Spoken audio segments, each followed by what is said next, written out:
Je m'appelle Sarah Legrand-Jacques, je suis historienne.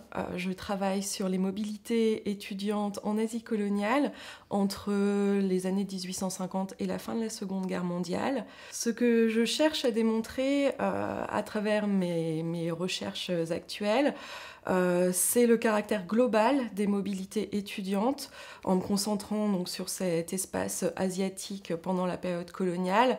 J'essaye de montrer que les étudiants ont bougé dès le milieu du 19e siècle, au sein de leur colonie, au sein de leur empire, mais aussi en dehors. Ils ont dépassé les frontières coloniales et impériales.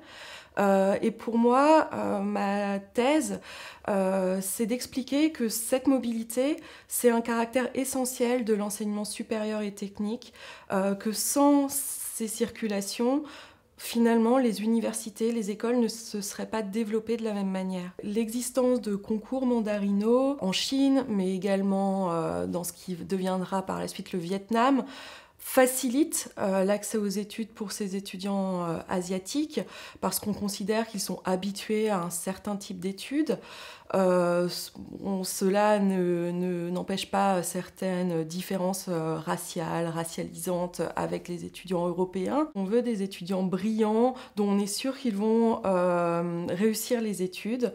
Leurs études et qu'ils vont pouvoir mettre ces études au service de la colonisation, au service de la puissance colonisatrice, en retournant dans la colonie et en travaillant pour l'administration coloniale ou en mettant en valeur le territoire colonial en tant qu'ingénieur, en tant que médecin, etc.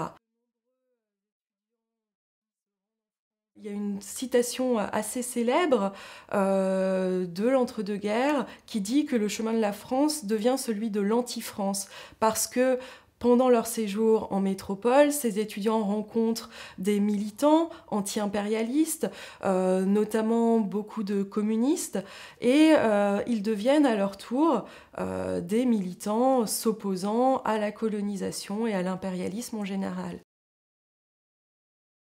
Après la Seconde Guerre mondiale, avec la proclamation de l'indépendance du Vietnam, les guerres de décolonisation, on pourrait s'attendre à ce que cette logique disparaisse, mais on voit que des étudiants indochinois ou de l'ex-Indochine vont continuer à venir en France et que les pouvoirs publics français vont continuer à valoriser ces arrivées d'étudiants asiatiques. On le voit notamment à travers la maison des étudiants de l'Indochine à la Cité universitaire de Paris. Même quand la colonie d'Indochine disparaît, il s'agit de maintenir une certaine influence française dans ces territoires asiatiques. Lorsque la maison de l'Indochine devient la maison des étudiants de l'Asie du Sud-Est, et là on élargit la gamme des étudiants que l'on accueille, avec des étudiants qui viennent cette fois de Thaïlande, de cette Asie du Sud-Est beaucoup plus large.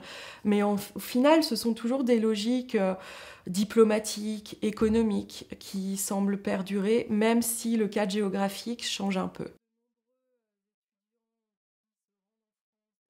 Le projet Bienvenue en France, au regard de mes travaux, il semble à la fois paradoxal, puisqu'il s'agit d'une certaine manière de réduire les arrivées en augmentant les frais d'inscription, mais en même temps, on retrouve cette logique de contrôle de qui va arriver, quand, où, pourquoi. À l'échelle de l'Indochine, à la période coloniale, on voit que attirer les étudiants annamites, vietnamiens, plutôt que les laotiens, il y a déjà des critères de richesse. Alors peut-être plus de richesse du territoire, en termes d'exploitation du territoire, mais c'est des critères qui n'étaient pas complètement inconnus au cours de la période.